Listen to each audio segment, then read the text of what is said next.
ಸಂದ್ರದ ಮುಖ್ಯ ರಸ್ತೆ ವಿಶೇಷವಾಗಿ ಸರ್ಕಲ್ ಬಳಿ ಅತಿಯಾದ ವಾಹನ ದಟ್ಟಣೆಯಿಂದಾಗಿ ಸಾರ್ವಜನಿಕರು ಮತ್ತೆ ವಾಹನ ಚಾಲಕರಿಗೆ ತೀವ್ರ ತೊಂದರೆಯನ್ನ ಎದುರಿಸ್ತಾ ಇದ್ದಾರೆ. ಈ ಸಮಸ್ಯೆಯನ್ನ ನಿವಾರಿಸಲು ಸ್ಥಳೀಯ ಆಡಳಿತ ಮತ್ತೆ ಸಂಬಂಧಿತ ಇಲಾಖೆ ಒಟ್ಟಾಗಿ ಕಾರ್ಯಪ್ರವೃತ್ತವಾಗಿವೆ. Sarjapura police circle inspector Naveen Kumar, ಕಂದಾಯ ಇಲಾಖೆಯ ರಾಜಸ್ವ ನಿರೀಕ್ಷಕ ಸುನಿಲ್ ಪವಾರ್, ಯಮನೆ ಗ್ರಾಮ ಪಂಚಾಯಿತಿ ಅಭಿವೃದ್ಧಿ ಅಧಿಕಾರಿ ಪ್ರವೀಣ್ ಕುಮಾರ್ ಮತ್ತೆ ಕೆಆರ್ಡಿಸಿಎಲ್ ಅಧಿಕಾರಿಗಳು ಸ್ಥಳ ಪರಿಶೀಲನೆ ನಡೆಸಿ ರಸ್ತೆ ಅಗಲೀಕರಣಕ್ಕೆ ಅಗತ್ಯ ಕ್ರಮ ಕೈಗೊಳ್ಳಲು ಸಹ ಚರ್ಚಿಸಿದ್ದಾರೆ. ರಸ್ತೆ ಅಗಲೀಕರಣಕ್ಕೆ ಅಡ್ಡಿಯಾಗಿರುವ ಒತ್ತುವರಿ ಜಮೀನುಗಳನ್ನ ತೆರವುಗೊಳಿಸಲು ಸ್ಥಳೀಯರನ್ನು ಸಹ ಮನವೊಲಿಸುವ ಪ್ರಯತ್ನಗಳು ನಡೀತಾ ಇವೆ. ಸುಮಾರು 6 ವರ್ಷಗಳ ಹಿಂದೆ ದೊಂಬಸಂದ್ರ ಸರ್ಕಲ್ ಬಳಿ 40 ಕೋಟಿ ರೂಪಾಯಿ ವೆಚ್ಚದಲ್ಲಿ ಸೇತುವೆ ನಿರ್ಮಾಣಕ್ಕೆ ಟೆಂಡರ್ ಪಡೆಯಲಾಗಿತ್ತು. ಆದ್ರೆ ಕಾಂಟ್ರಾಕ್ಟರ್ಗಳು ಕಾಮಗಾರಿಯನ್ನ ಅರ್ಧಕ್ಕೆ ನಿಲ್ಲಿಸುವುದರಿಂದ ಸೇತುವೆ ನಿರ್ಮಾಣ ಇನ್ನೂ ಅಪೂರ್ಣವಾಗಿದೆ. ಈ ಅಪೂರ್ಣ ಕಾಮಗಾರಿಯಿಂದ ರಸ್ತೆ ದಟ್ಟಣೆ ಹೆಚ್ಚಾಗಿದೆ ಮತ್ತು ಸಾರ್ವಜನಿಕರಿಗೆ ತೀವ್ರ ಅನಾನುಕೂಲ ಉಂಟಾಗಿದೆ. ಈ ಸಮಸ್ಯೆಯನ್ನು ಶೀಘ್ರವಾಗಿ ಪರಿಹರಿಸಲು ಮತ್ತೆ ಕಾಮಗಾರಿಯನ್ನ ಪೂರ್ಣಗೊಳಿಸಲು ಸಂಬಂಧಿತ ಇಲಾಖೆಗಳು ಕ್ರಮ ಕೈಗೊಳ್ಳುವಂತೆ ಆನೇಕಲ್ ತಾಲೂಕು ಕೆಆರ್ಎಸ್ ಪಕ್ಷದ ಪ್ರಧಾನ ಕಾರ್ಯದರ್ಶಿ ಹರೀಶ್ ಕುಮಾರ್ ಒತ್ತಾಯಿಸಿದ್ದಾರೆ. ಈ ಸಮಸ್ಯೆಯಿಂದಾಗಿ ಸಾರ್ವಜನಿಕರ ದೈನಂದಿನ ಚಟುವಟಿಕೆಗಳು ಅಸ್ತವ್ಯಸ್ತಗೊಂಡಿವೆ. ವ್ಯಾಪಾರ ವಹಿವಾಟು ಮತ್ತೆ ಇತರ ಆರ್ಥಿಕ ಚಟುವಟಿಕೆಗಳ ಮೇಲೂ ಇದರ ಪರಿಣಾಮ ಬೀರ್ತಾ ಇದೆ. ರಸ್ತೆ ಅಗಲೀಕರಣ ಮತ್ತೆ ಸೇತುವೆ ನಿರ್ಮಾಣ ಕಾರ್ಯಗಳು ಶೀಘ್ರವಾಗಿ ಪೂರ್ಣಗೊಂಡರೆ ಮಾತ್ರ ಸಮಸ್ಯೆಗೆ ಪರಿಹಾರ ಸಿಗಬಹುದು. ಈ ಬಗ್ಗೆ ಸರ್ಕಾರ ಮತ್ತೆ ಸಂಬಂಧಿತ ಅಧಿಕಾರಿಗಳು ಸೂಕ್ತ ಕ್ರಮ ಕೈಗೊಳ್ಳುವುದು ಅತ್ಯಗತ್ಯವಾಗಿದೆ. ಸದ್ಯಕ್ಕೆ ರಸ್ತೆ ಅಗಲೀಕರಣಕ್ಕೆ ಸಂಬಂಧಿಸಿದಂತೆ ಸ್ಥಳೀಯ ಆಡಳಿತ ಒತ್ತುವರಿ ಭೂಮಿಗಳನ್ನು ತೆರವುಗೊಳಿಸಲು ಸಹ ಪ್ರಯತ್ನವನ್ನು ನಡೆಸ್ತಾ ಇದೆ. ಅಲ್ಲದೆ ಅಪೂರ್ಣ ಸೇತುವೆ ನಿರ್ಮಾಣ ಕಾಮಗಾರಿಯನ್ನು ಪುನರಾರಂಭಿಸಲು ಸಂಬಂಧಿತ ಕಾಂಟ್ರಾಕ್ಟರ್ಗಳ ಮೇಲೆ ಒತ್ತಡ ಹೇರುವ ಪ್ರಯತ್ನಗಳು ಸಹ ನಡೀತಾ ಇವೆ. ಈ ಎರಡೂ ಕಾರ್ಯಗಳು ಪೂರ್ಣಗೊಂಡ ನಂತರ ಮಾತ್ರ ದೊಂಬಸಂದ್ರದ ಸಾರ್ವಜನಿಕರು ಮೂಲಭೂತ ಸೌಕರ್ಯಗಳ ಸಮಸ್ಯೆಯಿಂದ ಮುಕ್ತಿಯನ್ನ ಪಡೆಯಬಹುದಾಗಿದೆ.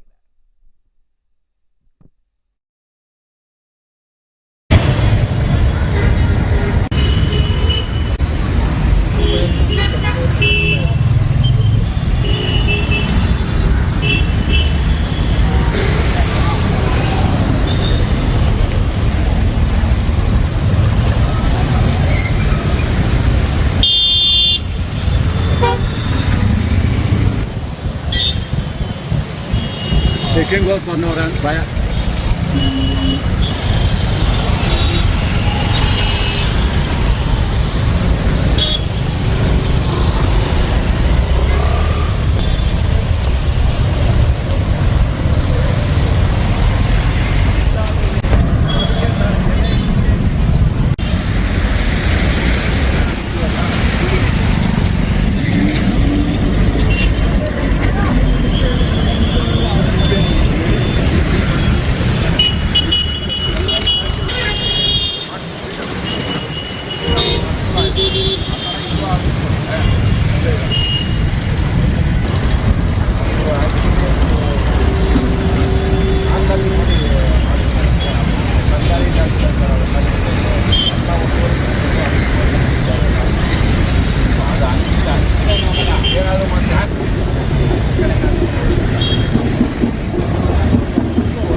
Taking work for Noran, Baya.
Yes, ದೊಮ್ಮಸಂದ್ರದ ಮುಖ್ಯ ರಸ್ತೆ ವಿಶೇಷವಾಗಿ ಆ ಸರ್ಕಲ್ ಬಳಿ ಒಂದು ರೀತಿಯಾಗಿ ಸಂಚಾರ ದಟ್ಟಣೆ ಉಂಟಾಗ್ತಾ ಇದೆ.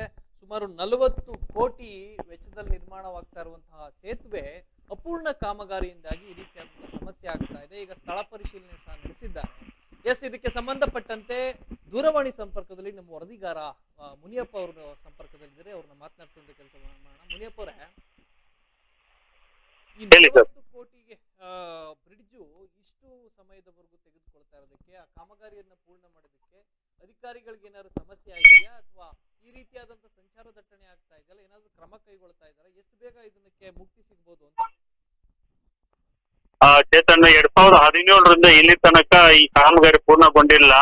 101 ಅಡ್ಡಿಗಳು ಈ ಕಾಮಗಾರಿ ಮಾಡುವಾಗ ಬ್ರಿಡ್ಜು ಅತಿ ಸಜ್ಜಾಪುರ ರಸ್ತೆ ಅತಿ ಟ್ರಾಫಿಕ್ ದಟ್ಟಣೆ ಆಗಿರೋದ್ರಿಂದ ಇಲ್ಲಿ ವಾಹನಗಳು ಅತಿ ಹೆಚ್ಚಾಗಿರೋದು, ಅತಿ ಅಪಾರ್ಟ್ಮೆಂಟ್ಗಳು, ಸಾಫ್ಟ್ವೇರ್ ಕಂಪನಿಗಳಲ್ಲಿ ಈ ಭಾಗದಲ್ಲಿ ಅತಿ ಹೆಚ್ಚು ಇರೋದ್ರಿಂದ ದಿನನಿತ್ಯ ಲಕ್ಷಾಂತರ ಜನ ಬೆಂಗಳೂರು ಸಿಟಿ ಒಳಗಡೆ, ಕಾಡುಗೋಡಿ ಕಡೆ, ITBT ಕಡೆ, ಮತ್ತೆ ಎಲ್ರಾಣಿ ಸಿಟಿ ಕಡೆ ಇಲ್ಲಿ ಅಪಾರ್ಟ್ಮೆಂಟ್ ನಿವಾಸಿಗಳು ದಿನನಿತ್ಯ ಕಾರುಗಳಲ್ಲಿ ಪ್ರಯಾಣ ಮಾಡ್ತಾ ಇರ್ತಾರೆ.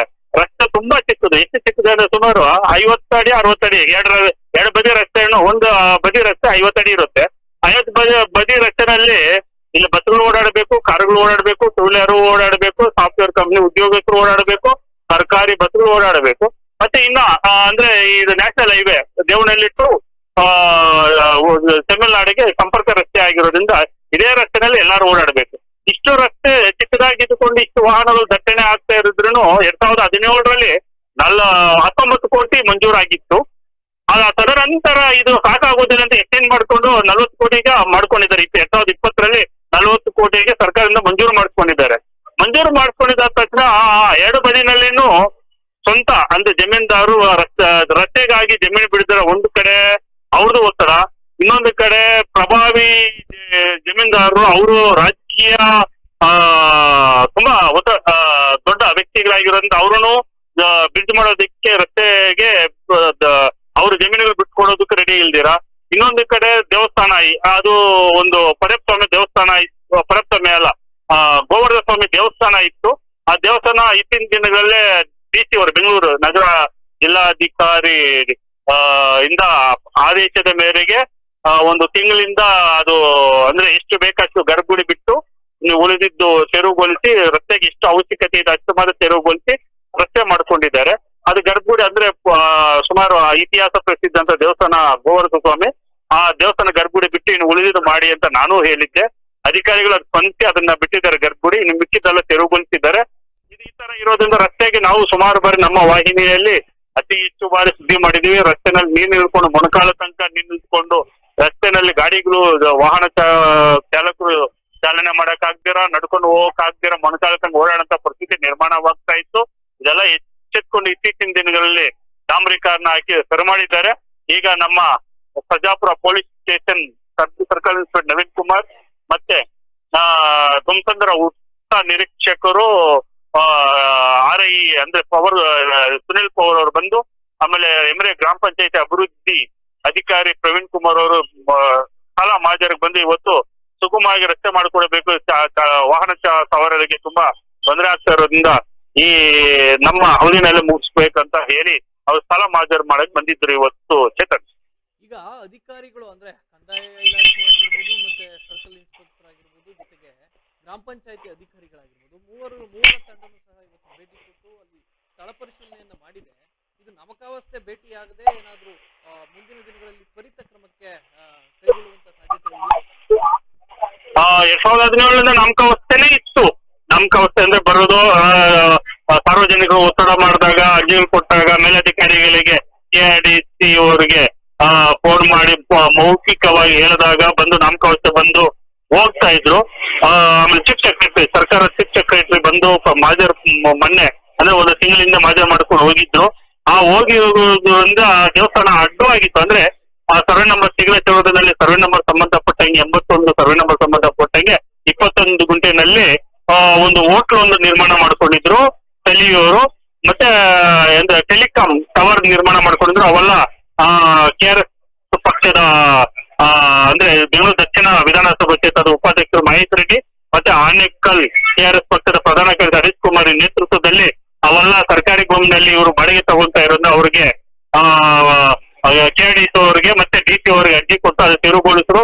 ದೇವಸ್ಥಾನ ಆಗಿರೋದ್ರಿಂದ ಯಾಕೆಂದ್ರೆ ಧಾರ್ಮಿಕ ಕ್ಷೇತ್ರಕ್ಕೆ ತೊಂದರೆ ಆಗ್ಬಾರ್ದು ಉದ್ದೇಶದಿಂದ ಮುಂದ್ಗಡೆ ಅದು ವಟಾರ ಅಂತ ಅಂದ್ರೆ ಒಟ್ಟ ಖಾಲಿ ಅಂದ್ರೆ ಒಂದು ಒಪ್ಪಾರ ಅಂದ್ರೆ ಖಾಲಿ ಇತ್ತು. ಆ ಜಾಗ ಮಾತ್ರ ಕಟ್ ಮಾಡಿ ಇನ್ನು ಉಳಿದ ಗರ್ಭಗುಡಿಗೆ ಹಂಗೆ ಉಳಿಸಿದ್ದಾರೆ.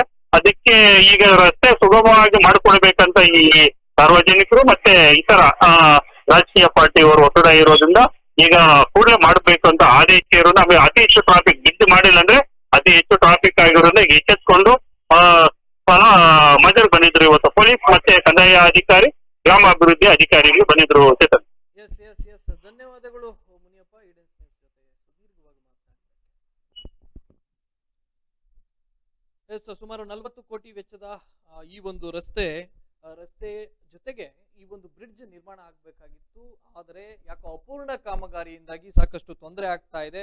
ವಾಹನ ಸವಾರರಿಗೆ ಮಾತ್ರ ತುಂಬಾ ತೊಂದರೆ ಆಗ್ತಿದೆ. ಆಮೇಲೆ ಮಳೆಗಾಲದಲ್ಲಿ ಸಾಕಷ್ಟು ಮಳೆ ನೀರು ರಸ್ತೆಯಲ್ಲಿ ನಿಲ್ಲೋದ್ರಿಂದ ಸಂಚಾರ ದಟ್ಟಣೆ ಸಹ ಉಂಟಾಗ್ತದೆ. ಮತ್ತೆ ದ್ವಿಚಕ್ರ ವಾಹನದಾರರಿಗೆ ವಿಶೇಷವಾಗಿ ದ್ವಿಚಕ್ರ ವಾಹನದಾರರಿಗೆ ಅಲ್ಲಿರುವಂತಹ ರಸ್ತೆಯಲ್ಲಿ ನಿಂತಿರುವಂತಹ ಗುಂಡಿಯಲ್ಲಿ ನಿಂತಿರುವಂತಹ ನೀರಿನ ಪ್ರಮಾಣ ಎಷ್ಟರ ಮಟ್ಟಿಗಿದೆ ಅನ್ನೋದು ಸಹ ಅವ್ರಿಗೆ ತಿಳಿಯಲ್ಲ. ಏನಾದ್ರೂ ಅನಾಹುತ ಆದ್ರೆ, ಅಪಘಾತ ಸಂಭವಿಸಿದ್ರೆ, ಅವರ ಜೀವಕ್ಕೆ ಏನಾದ್ರೂ ಅಪಾಯ ಆಗ್ಬಿಟ್ರೆ ಇದೆಲ್ಲ ಸಹ ಸಾಕಷ್ಟು ಗಂಭೀರವಾಗಿ ಯೋಚನೆ ಮಾಡಬೇಕಾಗಿರುವಂತಹ ವಿಚಾರ.